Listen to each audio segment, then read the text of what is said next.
Hello, everybody. My name is Ethan Stevie. This is the Crunch Catholic podcast that you have tuned into. Welcome to this week's episode where we get into all kinds of stuff. Please excuse the mess behind me that you can see if you're watching on YouTube.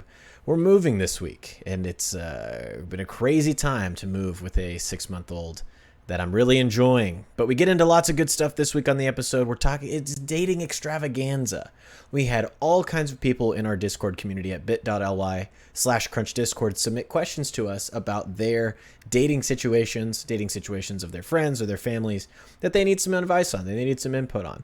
We do a couple things. We talk about long distance, how a girl can tell whether a guy likes her or if she's just one of the boys. What does it actually mean to date? Like, what does that mean in 2023? And finally, what it's like to get lied to in a pretty big way. I'm not going to reveal it here, but the last question we talk about is some pretty serious breaches of trust that, really baffled me and Patrick. We didn't have a whole lot of stuff to say about that. But thanks to everybody in our Discord community for submitting those questions. We're really excited to share all of our advice with you. And if you have other questions, please submit them in the Dating Corner channel of our Discord. And if you like the show, of course, as always, please support on Patreon. Patreon.com/thecrunch is the place to go. You can help support us at the $10 a month and up level, which will provide you with a bonus podcast every single week where we do exactly what we do here, just bonus. And it's fun, and everybody's a part of it at the $10 a month and up level. And we really love making that for everybody. Another thing that you can do to support us is listen to this ad that I'm about to read. Thank you so much to Decided Excellence for sponsoring this episode of the Crunch Catholic Podcast. Decided Excellence is a print media company that specializes in community and parish magazines, and they use local business sponsorships to bring the good news of Jesus Christ to people in their homes, people in their communities. It's a really great model. If you don't know, Patrick actually works for Decided Excellence, so that's how we got set up with them. They really like what we're doing. They like what Patrick's doing. They threw us a couple bones. They're like, hey, why don't you guys talk about us on the show? And we're happy to support them because we have Patrick working for them, obviously, so we want everyone to know about them. You've heard about the Bulletin. It's old. It sucks. It's clip art. It's not very good. Decided Excellence creates high-quality magazines that have relevant articles about relevant things for people's lives. They pull from people like Bishop Barron, Scott Hahn. I think they even have... what are some other ones? Relevant Radio, primesoil.com, and more. They have really great sources for their content that they then provide in a beautiful package to people in parish communities or in large cities where they're able to send them out to everybody and people read them, and they actually get connected to their local parish. This is the parish model that they've rolled out. Super successful because someone gets a magazine in the mail. They say, hey, what is this? This is a beautiful magazine. It's got not only things about the Catholic faith that I'm interested in, but it's also got things about my local community that I'm interested in. And I'm a guy, and I got a family, and I got kids, and maybe I haven't been to Mass in a while, but maybe now I'm going to go because I get this Decided Excellence magazine at my doorstep. This happens every single day with Decided Excellence. It's a great mission. It's a great ministry. It's a great business. And it really, really will help your parish.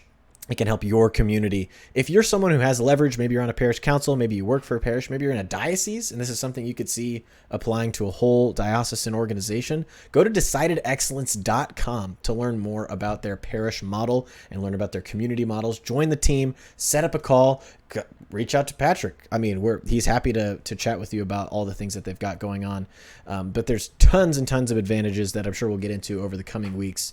We had an interview with Isaac last week, who is from Decided Excellence, where he chatted a little bit about their program as well. So go and watch that episode from last week. Is the one about liturgy. And then we're going to be sharing more and more about how great Decided Excellence is in the coming weeks. So go to decidedexcellence.com. Thank you so much for sponsoring the Crunch Catholic Podcast. Decided Excellence at decidedexcellence.com. You can go to decidedexcellence.com/parish to find more information on the parish model. We'll see you in the episode. And one last thing that I have to share about that episode is that, unfortunately, because of the way that we recorded on OBS, when we switched the scene from just me and Patrick talking to us reading the questions, it's great for YouTube. The audio is not great because we accidentally recorded Patrick twice, so he kind of sounds like a robot. It's not unlistenable. So I asked for your patience on those sections of the podcast. It's not going to happen again. You can help us not make errors like that by going to patreon.com/thecrunch. Because if we just get one more patron at $10 a month, we will never make a mistake ever again. And you can be the reason that we never make mistakes. So I apologize about the audio quality. Here's the episode. Whoa. Why are you clapping? I'm excited. I'm excited for the extravaganza. I've never been a part of one before. I'm very excited. My first extravaganza in my life. I'm really nervous. Why are you nervous? Because what if it's not extravagant enough? What if it's not Vaganza enough? George Vaganza. My favorite character in Seinfeld. I do like Seinfeld. I think they really went off the rails in the 15th season. What if Jerry Seinfeld had iPad? What if Jerry Seinfeld was Jewish? What if Jerry Seinfeld had NFT? Anybody ever think about that? Have you ever gone on those like... Oh, sorry. Have you ever gone on one of those like Reddit writes like TV show? Unfortunately, yes. They're very bad. Yeah.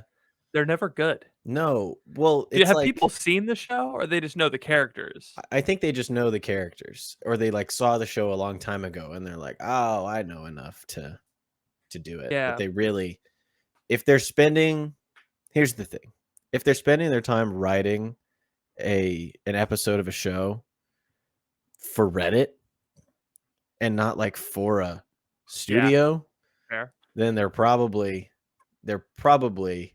aiming at the wrong target. Yeah, they're probably not good at it. It really puts the whole writers strike into perspective. It's like, yeah, man, we really need those guys. We do, because if not just anybody can do this. No. I always thought the writer strike was them going bowling and just there it is. Come on, that's funny. Nice. Laugh at me. Have you ever read a book, or it probably doesn't happen in TV or movies because actors are like in control of how their character speaks. But have you ever read a book that was written by someone who writes like the people on Reddit writes The Office or Reddit writes Seinfeld? Yeah, I've read Ready Player One. Where every character sounds exactly the same. Yes. Anything by Ayn Rand. Ooh, cringe. Yeah. Sorry, guys. Sorry to all our libertarian friends out there. Do we have any libertarian listeners? I don't know, but they're one letter away from being a librarian, so they're all right by me. Librarian. 2 letters. 2 letters. Couple more letters. Should we move the vacuum out of the shot?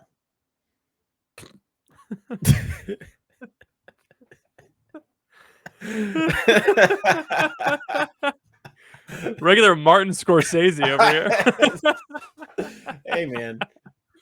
I'm doing my best. You don't see. You can't. Man. We have boxes to the ceiling over here, so I'm feeling very compressed in.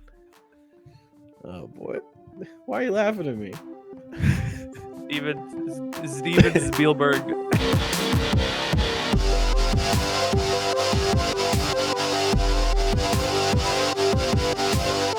Welcome to The Crunch, the only podcast that had a viral hit on Instagram this week. It's your boy, Ethan.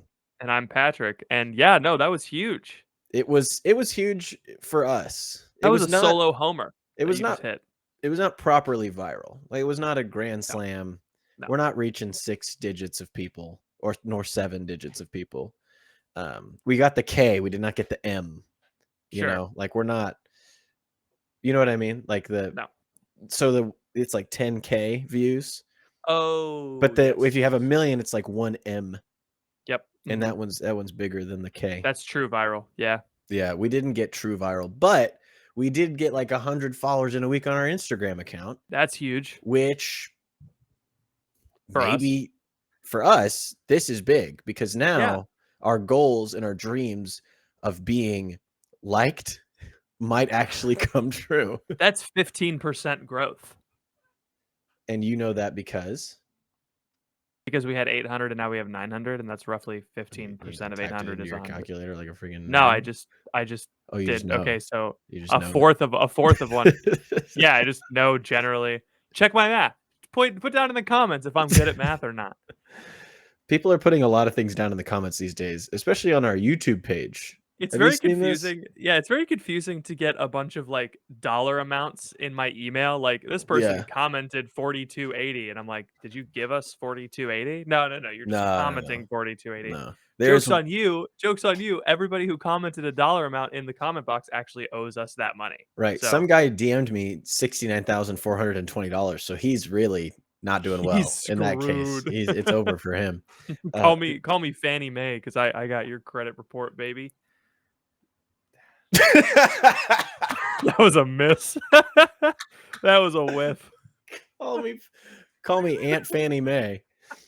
'Cause Uh, you got your debt is as big as my butt. Alright. there's two ways to go with Aunt Fannie Mae. Option number one, Aunt Fanny in the movie Robots lends money to people usuriously and is a very immoral person. Yeah. Aunt Fannie Mae in real life is a government organization where everyone has a very large rumpus. So you tell me which direction you So want the to go with that. DMV. I like the Yeah. DMV. Oh, yeah? Yeah. Well, I'm having a lot of experience with government bureaucracy lately Mhm. because I'm moving Yeah. and I've got all kinds of boxes. I'm sitting very still. One, because I don't want to ruin the shot, and Yes. I am a proto Scorsese. And two, because there's just boxes everywhere. We're stacked to the gills. We're Yeah, stacked to the you're, like, brims. moving.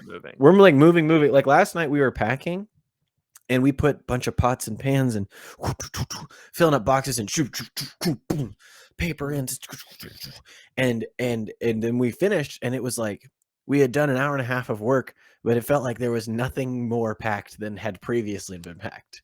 Yeah. It was very demoralizing. But the reason I bring I've up been there.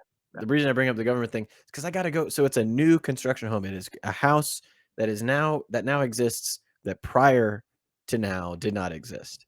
Eh, You're familiar with the concept of something being new, I Yeah, assume. it's not like a self-perpetuating house. This house is, you could say, a contingent being, not a Yeah. necessary being. Yes. Yes. Unlike God, my house is so I'm gonna live in it. And so when you have a new house, you can't just like when you change your address on the ups.gov website, you say, I'm gonna go from here and I'm gonna go from here and please forward my mail for 6 months. Thank you. But I type in the address thinking surely they know.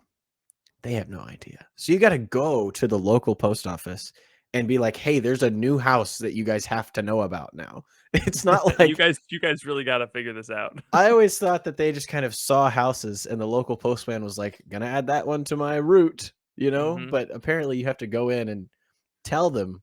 It's like, what's the point of having this large government office, the seventh branch of the military, if it's not gonna, do it? What am I paying taxes for if I Yeah, how gotta do you go guys in?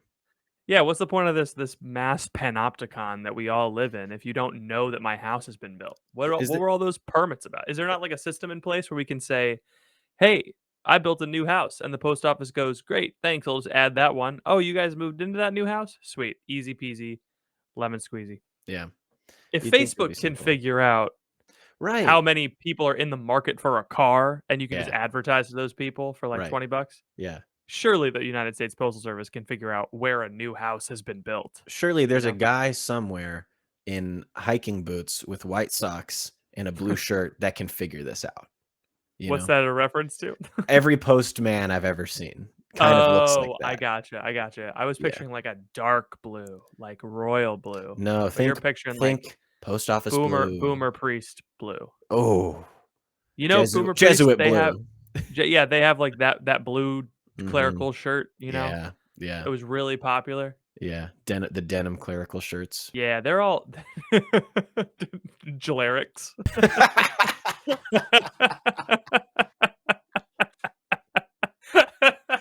Gelerics. What's wrong, babe? You barely touched your Gelerical collar.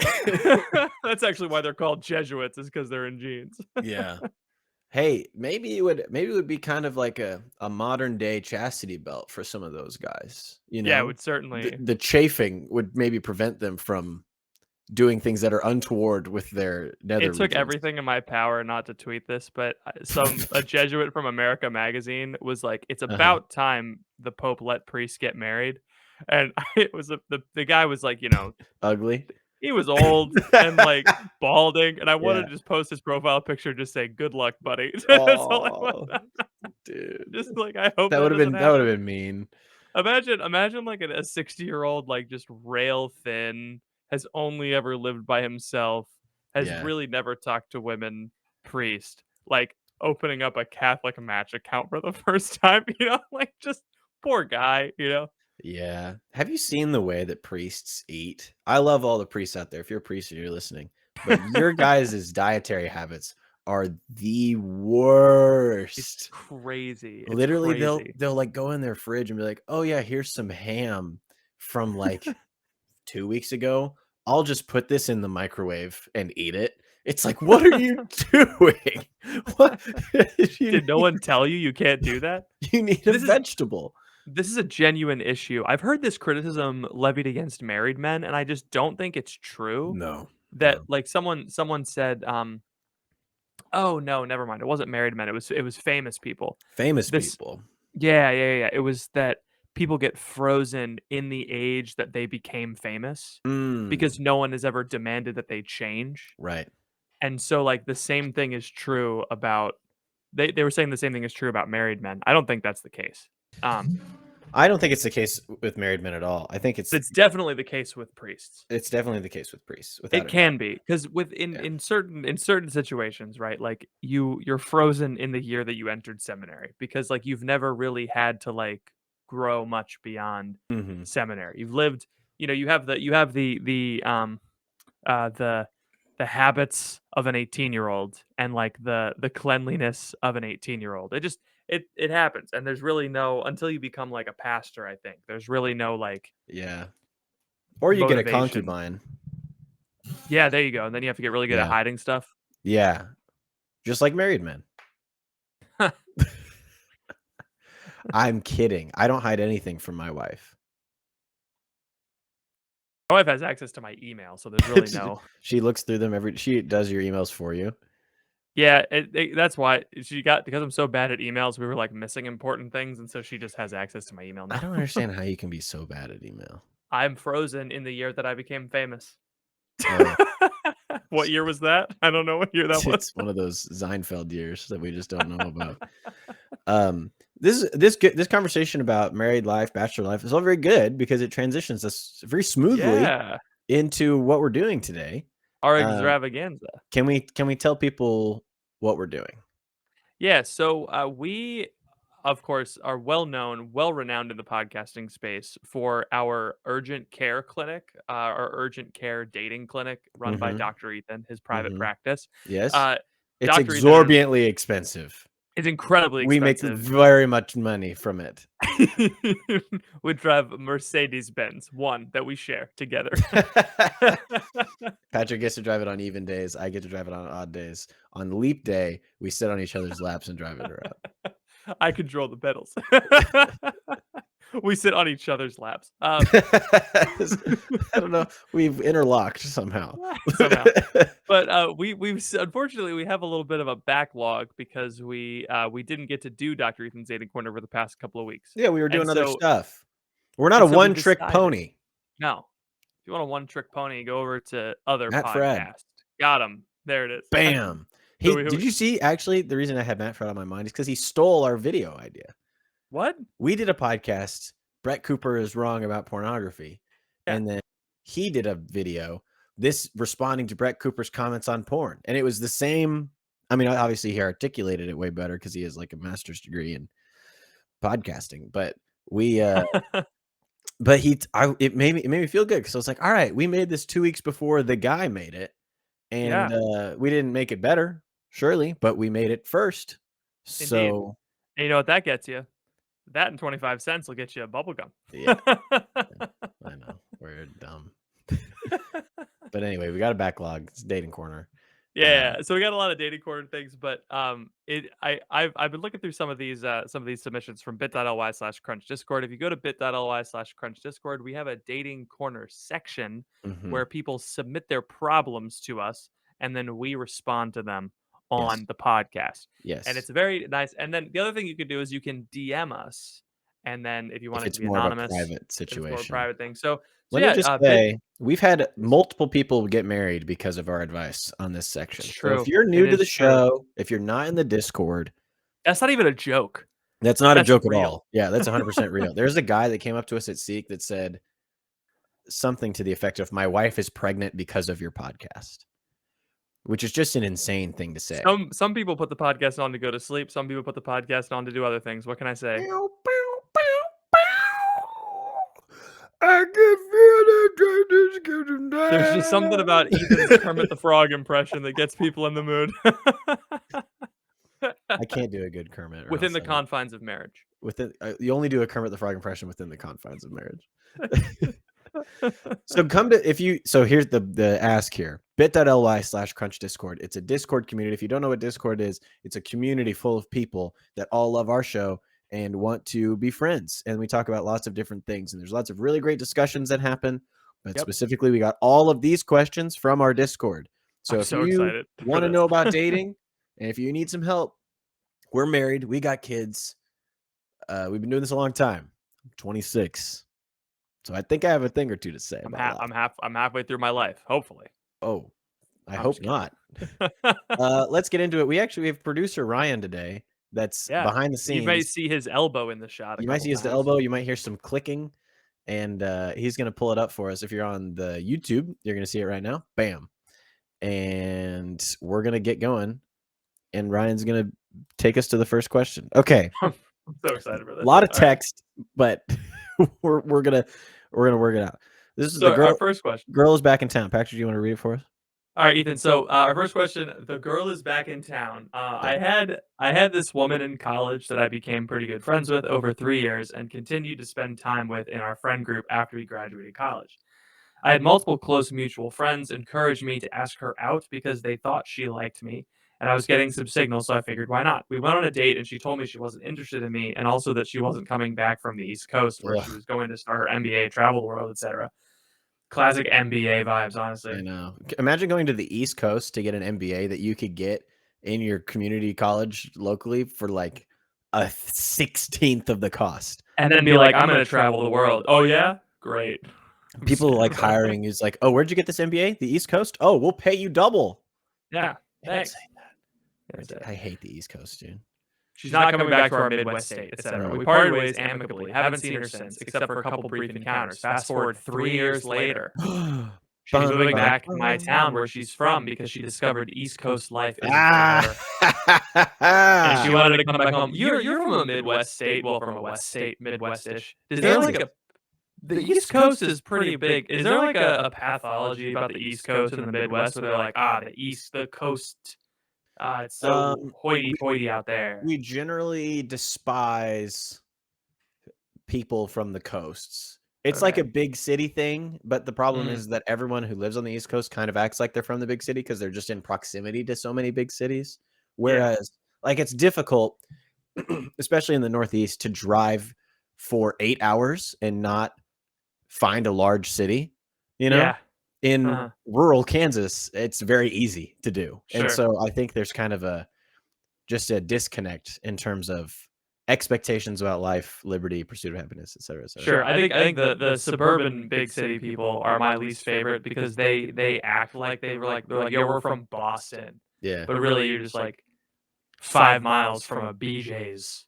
You know, like that's a big wholesale store.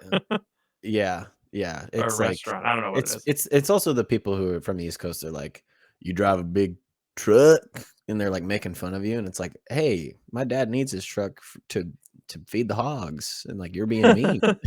So I think not being mean. Yeah. Anyway, go enjoy your lab grown beef. Anyway, all right. So she's back home from the East Coast. I haven't seen her yet, but I'm wondering if I should strike up the friendship again to gauge if she's interested in a relationship now. Seemed like before she left for her MBA, she was putting on strong signals. but reversed course when we went on the date because she was planning on her new life. A mutual friend from the original friend group recently brought this up and asked if I wanted to do it. I'm at a point where I'm financially stable and growing in my faith and my work. I only want to pursue a relationship with someone if they're serious about it, not play games. I'm inclined to only ask her out if she's clearly interested and put the ball in her court. Is that the right stance? So you like this girl. You Yeah. went on a date with her. It didn't work out. She moved away. She moved back. And you want to call her? And you're like, is this right? Yeah, it's right. I mean, come on. You're a human being. You're a man. You have needs. You yearn. I hope you yearn. I hate when people say that. Why? I'm a man. I have needs. I'm a man. I Sounds have so needs. gross. I have a man. When someone says I have a man, I have a man. He has needs. When someone says I am a man, I have needs, it's usually just cope for their whatever they're addicted to. Yes. Typically. I was kind of joking there when I said that, but give her a call. Right now, you're in a situation where you aren't dating her. And the worst thing that can happen is you call her, see if she wants to hang out. And if she doesn't want to date you again, you're still not dating her. Like there's no real risk here, especially since over the last 3 years, you guys probably haven't kept up super close. Like, I don't think this is the great, people who were friends in high school or whatever, go to college and then come back. And then they're like, oh, I actually didn't realize that we had a lot in common and maybe we should, marry each other. I think this is pretty typical. So I think you're fine. What's there to be worried about, Patrick? Rejection. That's kind of the main thing. We're going to see a lot of that today in the extravaganza. Yeah. You hate to see it in the extravaganza. I know. You're bringing fear of rejection into my extravaganza. This is a fear of rejection free zone. We're happy. We are blithely and boldly confident in all situations. Indeed, we are Chads, Sigma Chads, and we are asking women out. Well, no virgins allowed in the meme sense. If you're not a virgin, it's okay for you to be here. It's good. We don't discriminate against that. Yes. But I do. If you are like a soy boy, then I will not have you in the show. Oh man. Anyway, I think that was pretty easy. You're fine, man. You're fine. She got it. She got it out of her system. She missed her hometown. She missed her hometown. She's back. You call her. Just call her. Yeah. Actually, that was the perfect time because she's like, "Wow, my life was so much better back then because now I was single and alone in a big city." You could incorporate. You could kind of do. You know how sometimes in TV shows, so I'm thinking of the Drake and Josh episode where they get a showing of Ik Glockma for that girl that's from Yugotan or wherever she's from, and she's like, oh, thanks for bringing all of the stuff from my home here, but I wanted to be an American girl. And then she marries Drake because he doesn't make her watch Ik Glockma at all. Yeah. And I think this is a similar situation. You might be tempted to be like, oh, where'd you park the car? But don't do that. Don't do that. Oh, did you take the L train? You just bump into her and go, I'm walking here. Hey, did you see I'm Broadway. I'm actually on Broadway. You just get a bunch of people to pretend to be homeless sleeping on the street in front of her house. What are other East Coast cities? Charleston. Pagan. Yeah. Did you see all those pagans in Charleston? Charleston's a very pagan town. Do you know? Very south. Yeah, Oh, but it's East Coast. I guess when people say East Coast, they mean Northeast. They mean the Boss Wash corridor. Yeah, the Boss Wash. Yeah. Oh, I was on the Hill lately. Have you ever been on the Hill? The Hill. We call it the Hill because we call it the Hill because that's where we do crime. So you could kind of maybe be like very East Coast and appeal to her sensibilities. Yes. All right, let's go to the next one. Let's go to the next one. We got to get on to this extravaganza. I know. How does one date asking for a friend? We already covered this. Did we? Easy. Yeah, pretend to be from Boston and put homeless people on our front porch. Done. It's foolproof. It also costs very little. Yeah. I think this is an easy question because I think people don't know. Like, I really do think this is a legit issue for some people where they're like, okay, what do I do? Like I want to date this girl, but like, what do I do? Do you want to know a true story about me and my dating life. I Absolutely I not. I dated. I date. Well, it's happening. So I Yeah. dated for 6 months. Okay, that's the length of time that I dated. I, when you say like you're in a relationship, you're dating. I don't mean that. I mean for 6 months I dated. So my girlfriend and I broke up in 2017 on Holy Thursday. All right, Mm. that happened. 2017 Holy Thursday. I'm sure your Good Friday was very It was calm great. and relaxed and not dramatic at all. It was exactly what it needed to be. I was like, yeah, interesting.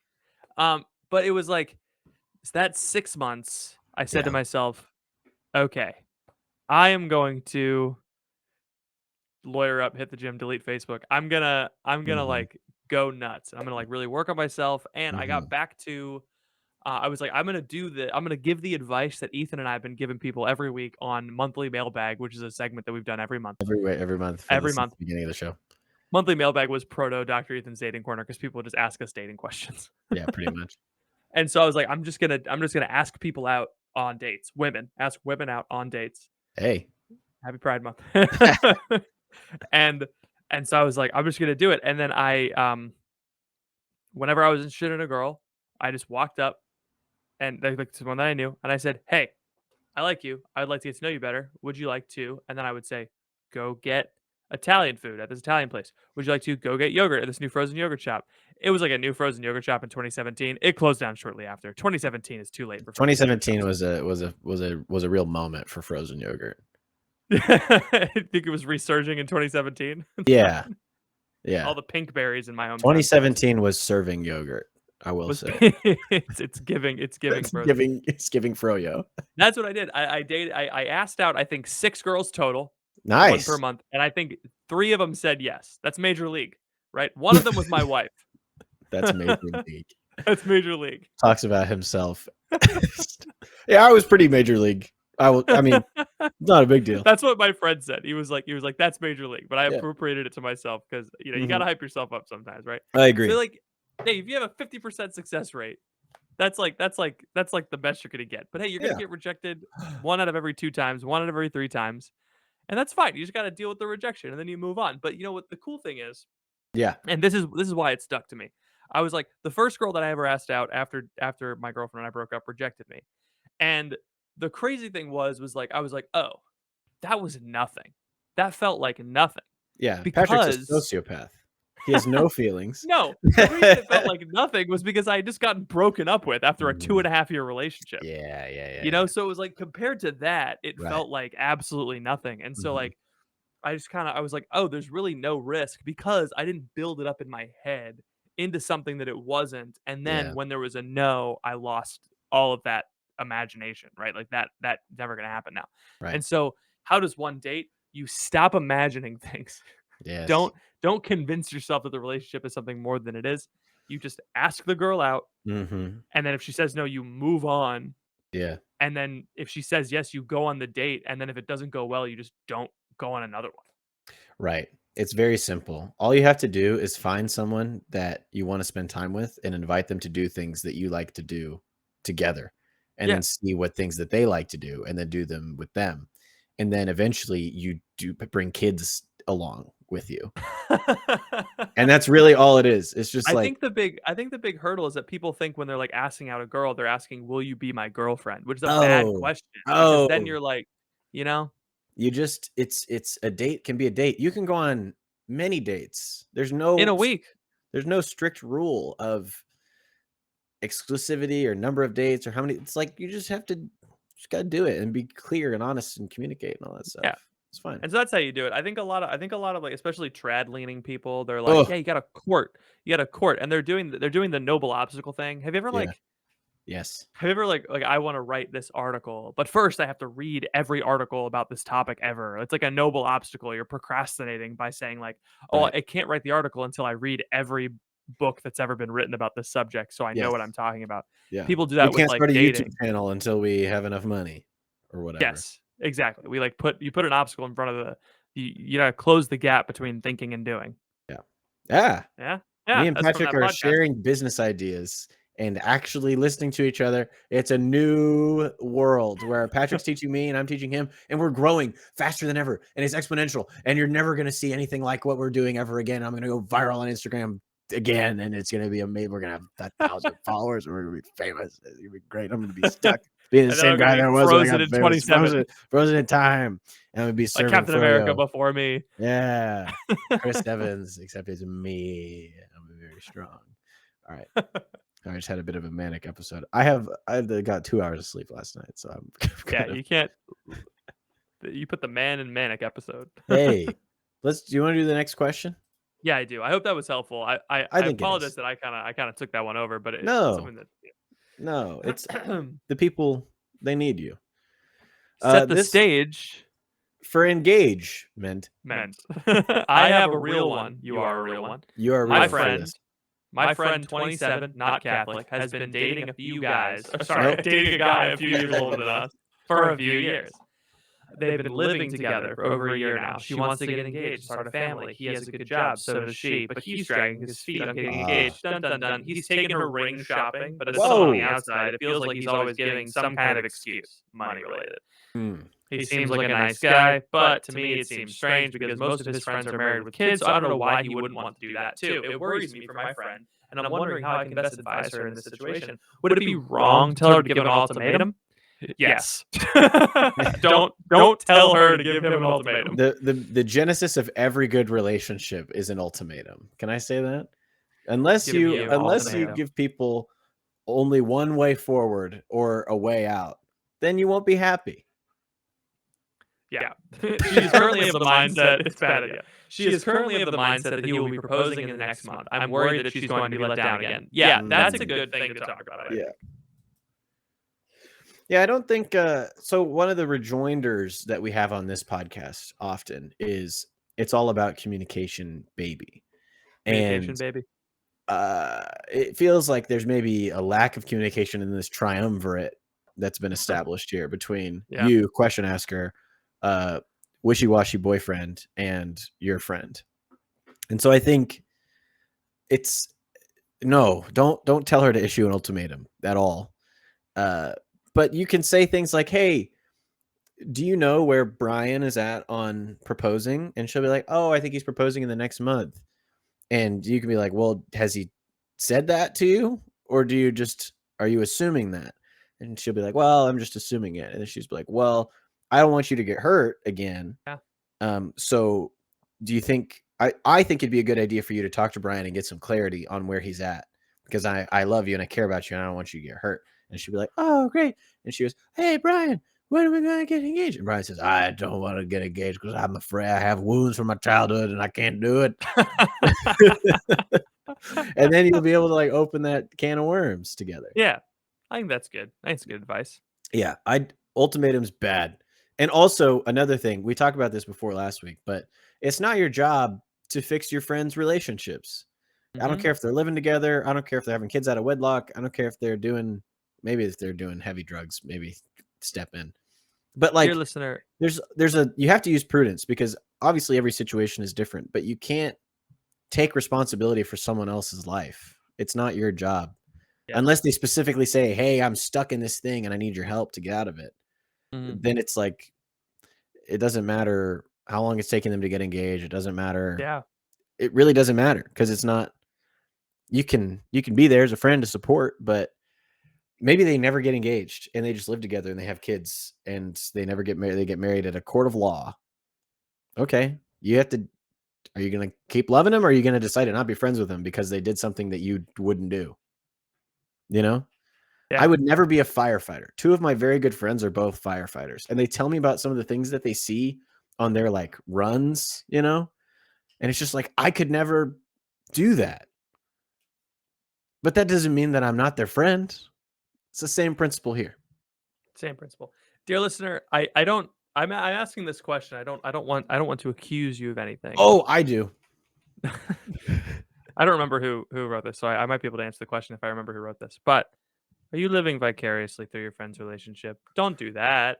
Don't do that. Are you worried about this relationship? Why are you worried about this relationship so much? Why spending so much time? Maybe this is just top of mind thing, and I'm just saying, because you're living vicariously through the question asker, who's living vicariously through this person. Yeah, I wish And I'm my life living had this much vicariously drama. through you, and Whoa. I know, and Ryan's living vicariously through me, and we're Huge. just who knows where this stops. We all Yeah. just want to be this girl. It's turtles all the way down. We just want to be this girl, 27, not 27, Catholic, not not engaged.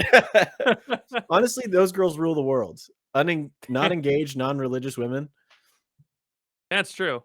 They do. Anyway, yeah, so just avoid like that temptation to get involved in someone else's relationship. Period. Like it's I understand that you're worried about your friend. It's probably more that than the other thing. I'm just gonna defer to that because I don't want to accuse you of something I do. that like just think about that, I guess, Yeah, is what I want to say. right. They can be I only have a paragraph of information. I don't know much about you, you know. right. We don't have any context. We're getting a slice of life, a little window into your Yeah. world. Oh yeah. You want to do the next one? Yes, I want to do the next one. Yeah. I really hope it's the one that I'm thinking about. No, that was all the way at the end. Marriage. How would you, as someone who is married / in a committed relationship, support a friend who is single and makes their singleness a focal point for anger / is very resentful of your marriage? They go on dates. They are on the apps, but sorry. we really are out here on the apps. Yeah. I'm on the apps, man. What do you want from me? All of them. They put themselves out there, but it isn't working. And their jealousy is hurting your friendship. Okay. Yeah. I mean, if he's on the apps, I can't think of apps. anything he could do differently. Is he on all of them? Yeah, either he's on all the apps. I mean, if you're on Tinder, Bumble, Hinge, okay, try Grindr. Try Happy Pride Month. Try Catholic Match. Try Black People Meet. Try Farmers Only. Try are you really on all the apps, or are you just on the ones with the white women on it? Yeah, man. Riddle me that, Batman. Riddle me this, Batman. Why are you only on the apps with the white women? You think Batman sits in his mobile waiting for crime to happen, just swiping right on like every girl that pops up? I'm out of super likes.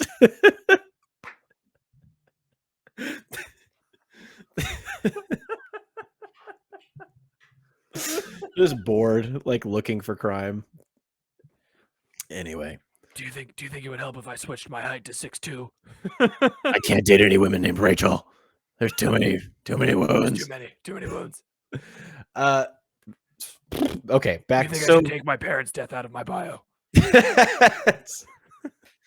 All of my pictures are of pearls clattering to the ground. Do you think that's damaging to my image? Dude, that's off-putting. Likes, bats, darkness, dislikes, alleys outside of theaters. Daytime business, especially big business, especially Wayne Enterprises. I hate that place. I would never work there. Not Bruce Wayne. He has another profile for Bruce Wayne, and he's like, all the women talk to Bruce Wayne's profile. Like Batman's like a secret incel. Anyway, that's a good one. So this guy's on all the apps. I can't think of anything he could do differently, and that's a joke. You're like, it is a joke. It's a joke. Oh, For the married person, man, how do you deal with someone who's resentful of you? Have you talked to them? Good question. I mean, that is a question. Like, so I'm thinking of situations in my life where I'm like getting angry with someone, and I'm like, this is he doesn't know or she doesn't know, and then I go to them and I say, hey, this is how what you're doing to me is making me feel, and then they say, oh, I didn't realize. Yeah. Let me adjust my behavior because I love you and I care about you, and then you can move forward in a positive direction. But if you are just kind of sitting there married and he's kind of sitting there single, and you guys never cross the moat of jealousy or resentment, like you might have to be the one to lay down the drawbridge and and come out of the castle a little bit. Yeah, you do gotta really when if a lot of single people, if you're in this boat, okay, if you're in this boat of like some of your friends got married and like you're single and you're like, I don't know, just don't whatever you do. Oh my gosh, don't make being single your personality? Oof. Have you it this is like I'm resentful of this person. I it's just like I totally know where they're coming from. Right. I think like what's happening, man, is like they're blaming you because they're not resentful with you. You know, it's like No, they're resentful of they're what you mad. represent to them. Yes, you are a reminder that they don't have what you have. So it's Right. like it, They've and they've attached their yeah, own happiness to a future state, right? mhm, They're like, "I will only be happy if I have this." And I see someone having that, and that makes me unhappy.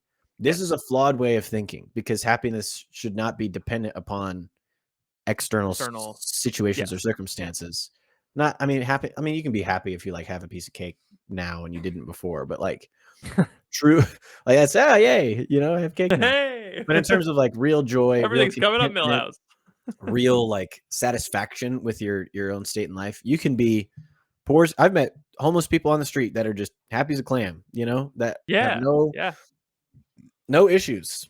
Like yeah, I like my life and I like my friends. I get to stay outside. I get to do work every now and then, but I just get to kind of live wherever I want. And dude, I got my let me dog tell you and this. yeah, Now that I'm back in Florida, beach homeless people yeah. are the happiest people on the planet. I'm not trying to say this is an excuse to not solve homelessness. I think it would be better if these people did have homes, but I'm just Yeah, saying that I have met people who have every reason to not be happy that are. And so eh, I think it's like this is again, you as the married person, this is not your responsibility to fix this guy's issue with happiness and jealousy. You can talk to him about it, say, "Hey, feels like you're mad at me all the time." But if he doesn't you good, change man? it, then Yeah. I don't know. Yeah, and if you are single and you're in this position, whatever you do, don't make singleness your personality. Don't say things like, "I'm terminally single," because then you're just telling everyone that no one wants to date you and you're restricting people from wanting to date you. Right. This is a very important thing to Yeah. not if you're on all the apps and you're putting like terminally single or like I It's like an athlete posting terminally injured on their Instagram and then being like, "Why is nobody signing me? Like, yeah, why am I why am I always not getting the supermax contract because I'm yeah, always posting about how I rolled my ankle today?" yeah. It's just like, of course no one's gonna sign you because you're injury prone. Like that just makes sense. And so Yeah, it's you like gotta make people think that you're like, you gotta instead of that on your bio, put for a limited time only. you got to come up with a good, compelling offer. Buy Yeah, 2 dates, get the third free. That's a exactly, deal, exactly. right? You got to start Put marketing put yourself. put 30-day free trial of this guy. But if you're, "Oh, I'm so single," no, and then it gets to be like a woe is me thing, and then it's like Yeah, you really start to dig a hole because it's like, "I'm always single and I'm never gonna date anybody. Oh, my life is and like you start putting that energy out, and then it's like, "Oh, who wants to be around yeah, no a one wants to be around person that. like that?" Mhm, So, 'cause so it just it and it's so hard to get out of when you are the single person because that just it just mhm. is your existence. It's like, "Oh, this," and like you want to be honest about where you're at, but it has this double-edged sword effect of people seeing it and being like, "Oh, this person's miserable. I don't want to Yeah. be around a miserable person." So, Also, maybe get out keep stay on the apps, but, uh-huh. get on the theology on tap circuit, hit those up. Yeah, you Young could adult be groups at your parish, the play nicest to London. matchmaker. As the married person, you probably know you're like, "Oh, this is a single person. There's another single person. Let me just orchestrate an event." And like get them all in the same room and leave the room and kind of lock the doors and turn off the power and force them to like have a candlelit conversation. But yeah, this is I wonder He wonders. I wonder what the who posted this question. Were they a man or a woman? 'Cause it's It a was a different man. it was a man and his single guy friend. Yeah, I think so. Okay, good. For Because women, it's a whole other can of worms. yeah, it's a whole if you're terminally single as a woman and you make that part of your personality, that's really bad. If you're a man and you do it, it's even worse. I Yeah, think it's even worse. I would agree. Because it's like, yeah, men have, men are kind of you're already fighting the uphill battle of the fact that you're a man, Yeah. and there's a lot of you, and so you got to like, work on that. I don't know. It's crazy that Have you there's tried becoming rich? that's a good point. Become Did rich? you just point at yourself? No, I was like, It looked like you pointed at yourself, like that's what I'm doing. That's what I did. Phoebe Let's. married me for my money. She did. Mhm. Yeah, She just didn't know. the guy getting his master's in theology, working as a youth minister. She She didn't know that really. she didn't know that she thought the decimal in my bank account was a comma. So joke's on her. Ryan's swinging through all the questions right now, trying to find a beautiful That next joke one. won't fly in the UK. They'll be like, "What do you mean?" I don't trust the people in the UK. All right, yeah. Can we do the What? Ryan? After this one, can you do the one that we were talking about beforehand? Which one were you talking about beforehand? He You knows. know. Okay, we have such a good producer. Kurt the flirt. How can girls tell the difference between when a guy is flirting and when they're just treating you like one of the guys? Ooh. I have these guy friends that we all give each other crap all the time for pretty much anything. There are a couple that I can't tell whether they're flirting or if it's because that's just how they talk to their friends. Any clear indicators to be able to tell definitively one way or another? Well, one thing that sticks out to me is that if he kisses you on the mouth, then he's not treating you like one of the guys. So that's my first thought is when I'm with the boys, I don't smooch or peck them.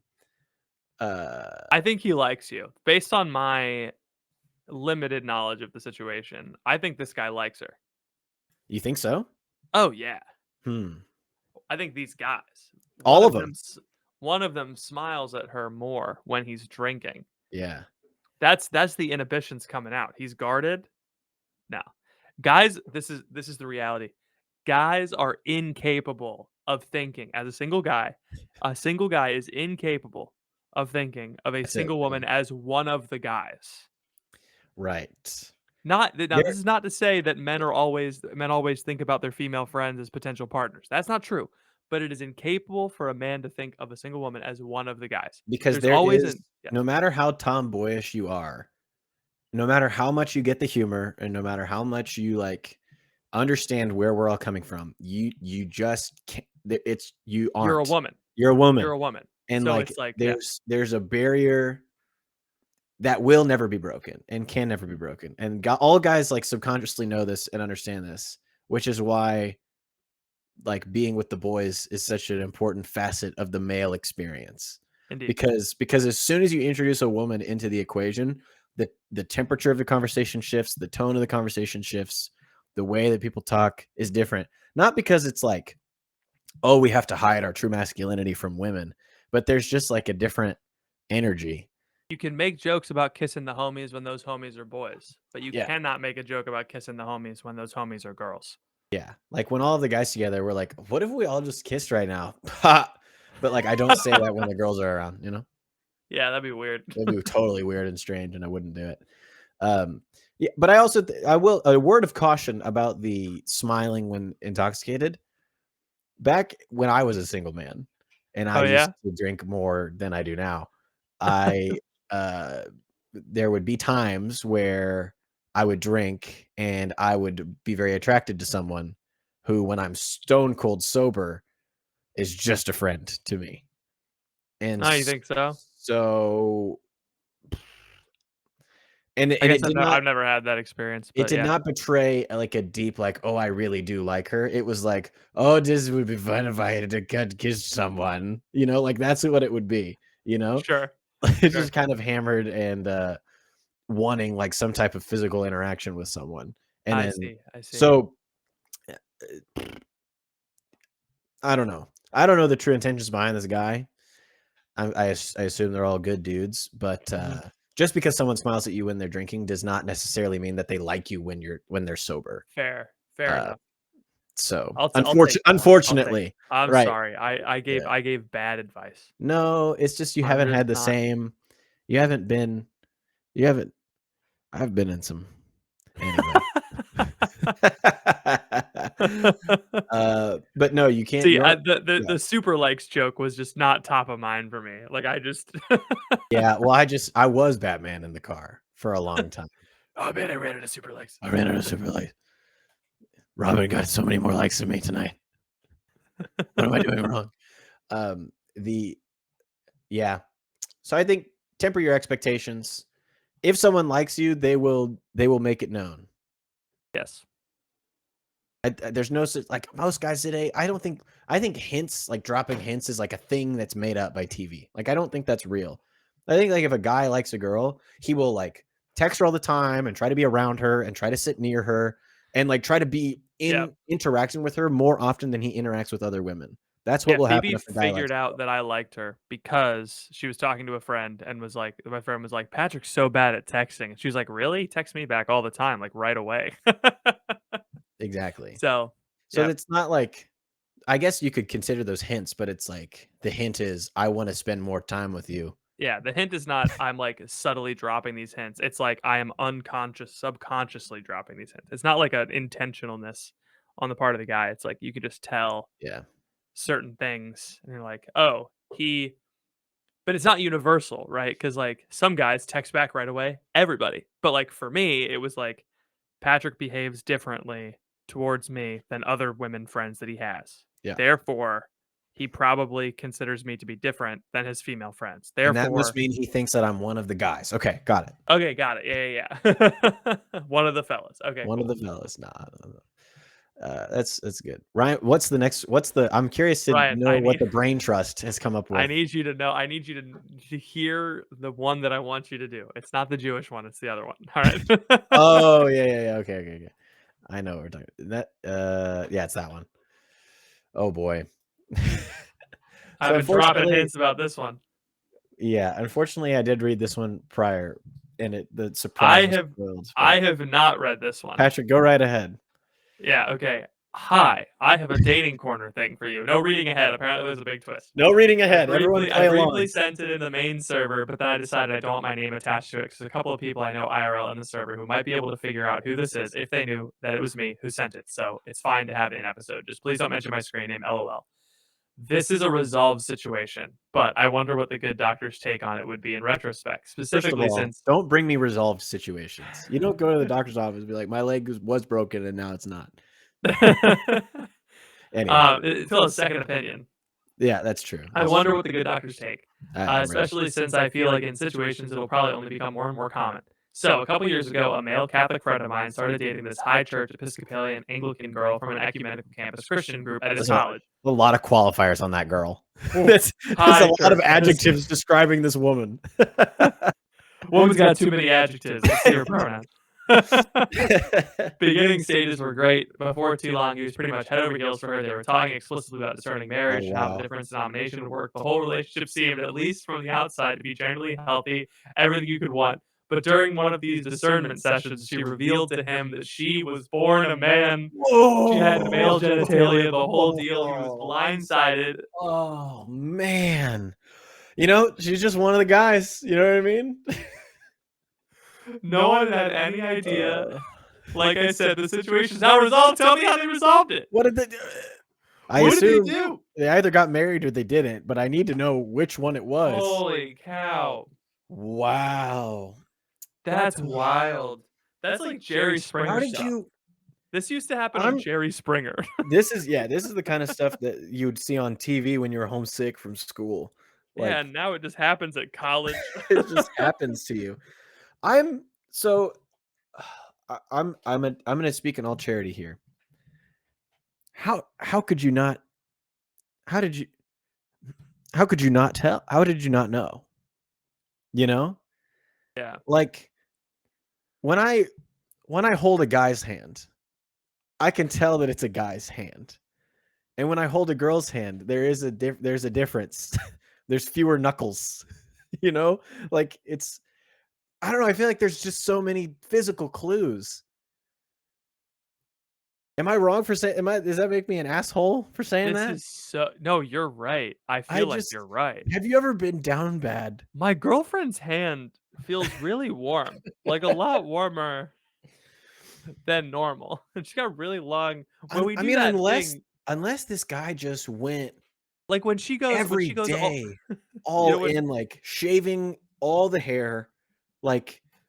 I feel like you have to every like twice a day, probably. Like seriously, like you have to be so dedicated to keeping it hidden.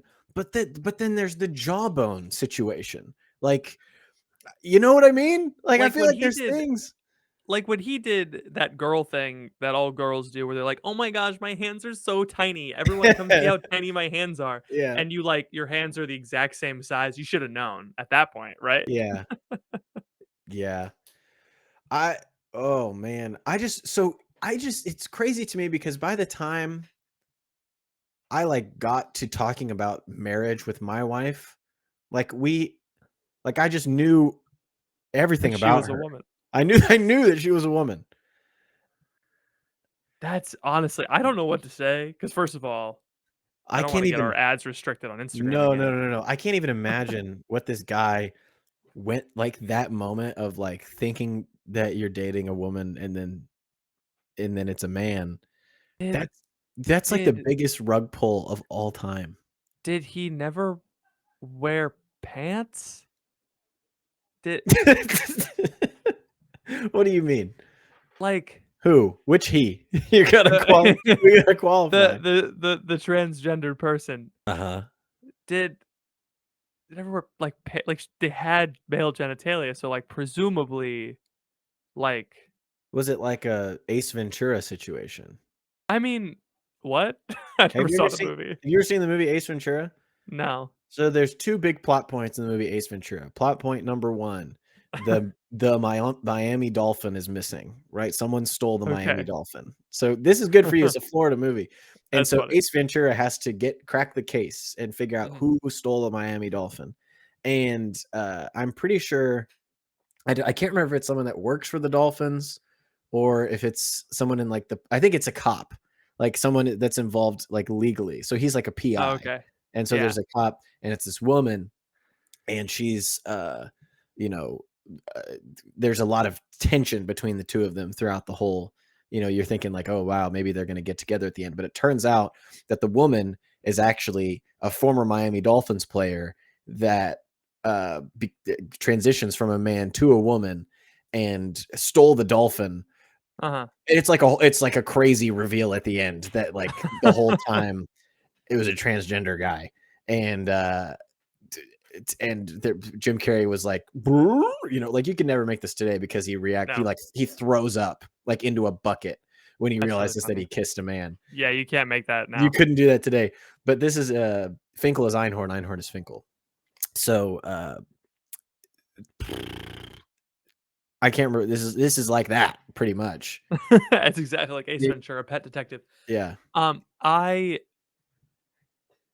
I don't I mean, obviously, you have to break up, right? Like, Right. Well, it's just that's a a breach of pretty trust, if nothing else. Like, I yeah, can't you're not the yeah. gender that I thought you were, but also you didn't tell me that you weren't the gender that I thought you were. Yeah. It's like a double layered cake of, ugh. Like, if you're thinking about marrying this person, presumably you've met their parents, maybe gone to their house. I'm just like, did you Wow, never, your little brother looks just like you, that's crazy. did you never you never touched their face and like felt whiskers? My again, I come back to you're telling me you've never been, like You never looked at his knees? you've never hugged? You know? Like, he never I get like, you. It's like, Yeah. come on. Presumably, you 2 are, like, attracted to each other, right? Right. So, like, has something happened before where you're like I mean, that's the whole joke, right? Is that a Snickers bar in your pocket, or are you just happy to see me, right? It's like, Wow. This we're really come on, Catholic podcast. it's not like, it's not like the other way around. It's not like male genitalia is easy to conceal. It was also a couple years ago, so I can't imagine this person was, like, taking hormones, you know? That Yeah. wasn't as common back then, Right. but, like, maybe they were, and that's why. Yeah. I think this is so my reaction is beyond this guy must have put on some intentional blinders. Because also the other thing is certainly like if you have a friend who's dating a transgender person, I feel like at least there would be some suspicion amongst the friends. Like, did you like Is that is that is you that know a what I mean? Because man? people you notice things, right? You're like, is it? And so the fact that none of the friends brought it up, or maybe they did, and he was like, no, you guys are crazy. She would have told me that. You know, like, I just wonder how many levels of delusion there were throughout the process. Yeah. So, yeah. Unless I think the only out this guy has is if this person was taking hormones. Yeah, true. But not even blind, because the kid. I mean, this person you must have spoken. Like, men have deeper voices, right? You know. Yeah. I mean, sometimes you hear transgender people talk and they put on like an affectation of a higher voice, or they've like, taken estrogen, and so their voice is naturally like their larynx is shrunk, or Yeah. But like, come on, there's no. Yeah. Maybe it's okay. I feel like idiot. you have a one-off interaction with someone. You're at a club. This is a Dave Chappelle has a joke about this, right? Where he's like at a club and there's this woman up on him, and she talks and she says, "What's going on, Dave?" And he's like, "Whoa!" Like this happens. Like, so it's a funny joke, and that can happen in like a one-off situation in like a dark club, But like if you're spending multiple hours a day every day with this person in daylight, yeah. My response is I feel bad for the guy. I feel bad for both guys, because one obviously was maybe lying to himself a little bit, and the other one was lying to everybody. So there's just like a lot of lying going on. A lot of not great. I think if you just get to the point of marriage, and there's like something about yourself that you like have not communicated, like it just feels, aside from the whole is transgender right or wrong or all these things, but it's like you get to this point in a relationship and like you choose that moment to reveal like a critical thing about yourself. It's not good. It's like, yeah, it just doesn't feel, it would be equivalent to like dating someone for a year and then being like, oh, by the way, I have an ex-wife and children in a former marriage, and I go and I see them every weekend. It's like, what? You can't just like drop that on someone, like that's just a crazy thing to do. And so I think the transgender person was wrong for leading him on for so long, and I think the other guy was wrong for maybe ignoring the signs. Yeah, I mean, I don't know. Like, if you ask me, like, how do you resolve this situation? Like, what would you do? You break up. You break up, and you can't continue. You learn a lesson. You learn a lot about yourself. You don't tell anyone ever. You just don't tell anybody, and then you just move on. And you tell your friends, we're never gonna remember. We're gonna remember that. None of us. I wonder what that happens to that guy though, because does he walk away from it being like, "Am I?" Like, yeah, like where do I fall? So this sucks, because then you like introduce all these questions, like what do I really want out of my life? And it's just like you throw a bunch of existential stuff at a person, and it's like this honestly could screw both of these people up for the rest of their lives. Oh, it's huge. That's crazy. It's like, I can't, like, talking about marriage, like you only marry a few people in your life. Hopefully one. I'm just talking about the average American here. Hopefully you only marry one person, but to like get to that stage and then have I was talking to someone in like a sales meeting, and she was like, yeah, it's like I don't know if I can commit to something today. Like I know this sounds crazy. I have a commitment problem, although I have been married twice. And then she went, well, I guess I've been married twice. So it was a funny moment of like self-knowledge. But I was like, nah, you were married twice. Go ahead. Yeah. You committed twice. I love it. Right. I'm just gonna assume the other guy died. I don't know. Yeah. That's do we have any softballs to end on? Any like, let's end on us. Any like Patrick Nevy. Come on, was it? Come on. Listen, if it wasn't, then he would have found out a little bit quicker. All right, that's all I'm saying. Is there like a funny one? Hold on, scroll down. Do that one. That's a good one. City? Yeah.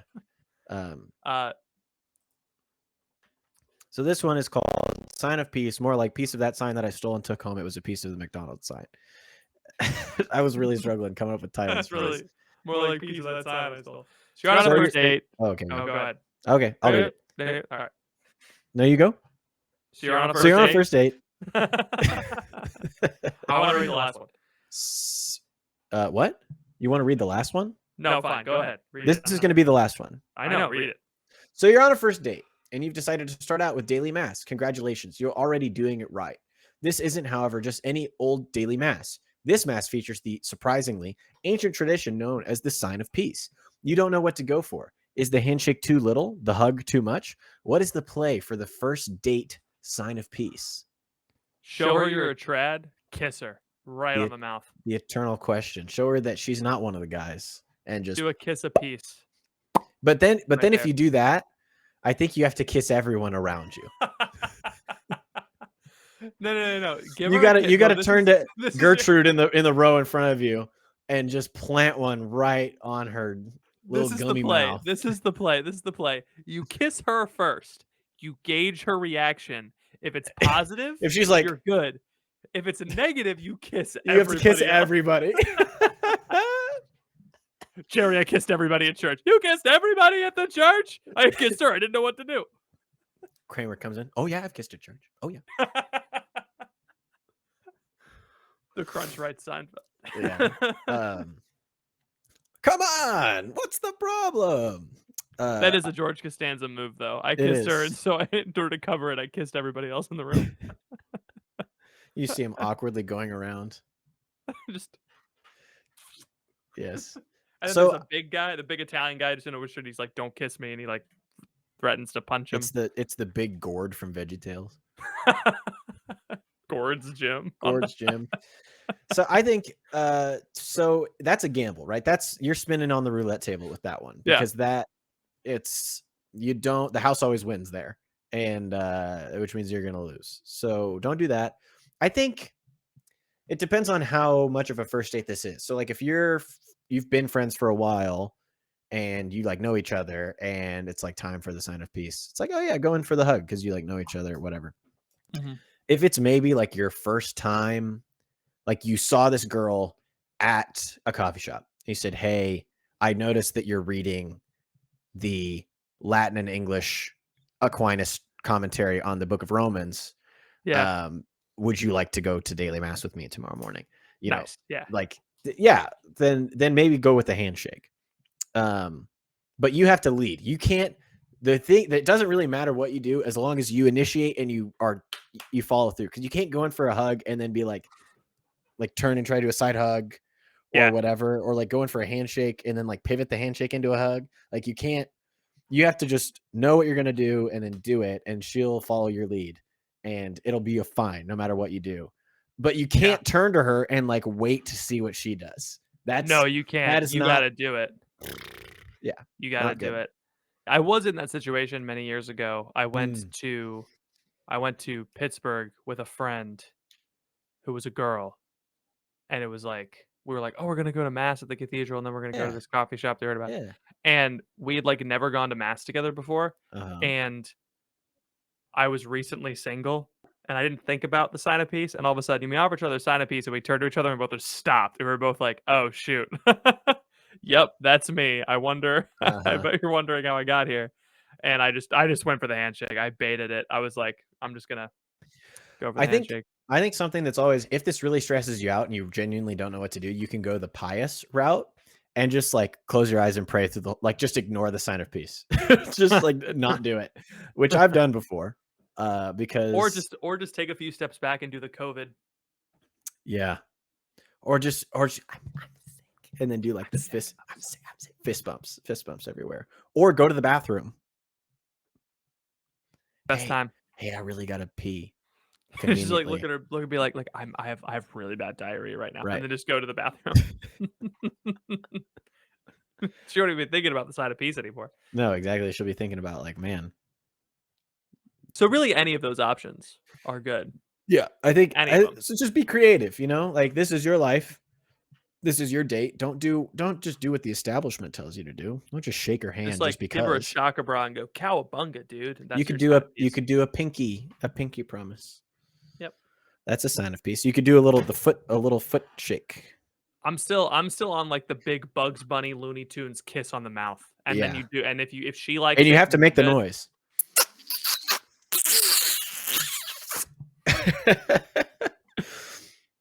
Impossible to make. Just with a normal mouth. Yes. And then she says, what was that? And then you say, Wabbit season. And then she's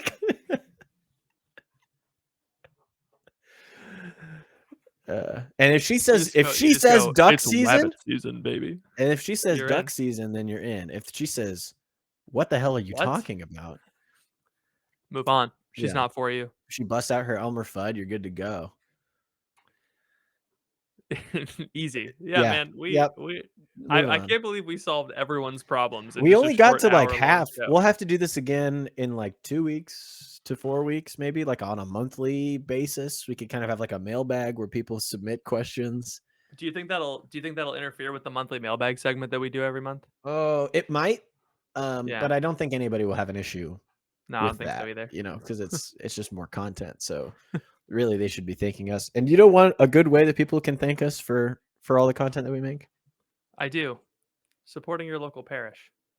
Sorry, supporting us on Patreon for $10 a month. That's about $2 an episode. If you think this episode was worth a cup of coffee, support us at $10 a month on Patreon. And to say thank you, we will give you our bonus podcast, which, Ethan, is back to normal, right? Yeah, it's back to normal. We tried to do reading a book, and a bunch of people left Patreon and and decided, and just like the views on those episodes just went way down. Way down. So we're not doing that anymore. We're just it's gonna be an extra hour of you and me. We're gonna be having fun. Yeah. It's gonna be like a classic, like just an extra hour of this every week, and you're gonna be a part of it, and it's gonna be great. Yeah, when you join, you have access to our entire back catalog of bonus episodes, which there's a ton of them now. And we have watch 36 extra bonus episodes that you can have access to right now. You could be $10 a month patron this month, and you could cancel, as soon as you listen to all of them, and it wouldn't bother me. But we just want you guys to have that content, and it's good and it's great, and we want you to enjoy it. So go to patreon.com/thecrunch. That's the place to go. We'd like to celebrate the end of it's coming up this week. Oh yeah. Celebrate the end of our Hunchback reading. We are going to be watching Disney's The Hunchback of Notre Dame and doing a commentary track on it.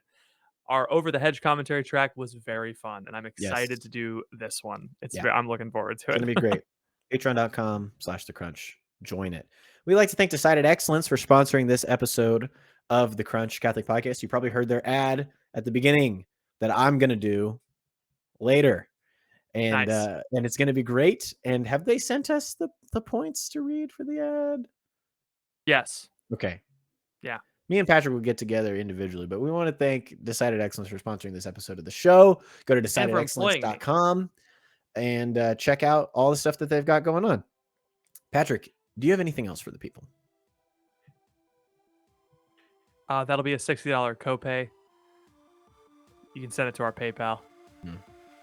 Sorry, health insurance doesn't really cover dating. So. Thank you all for listening. Please pray for us. We will be praying for you, and we'll see you all next week.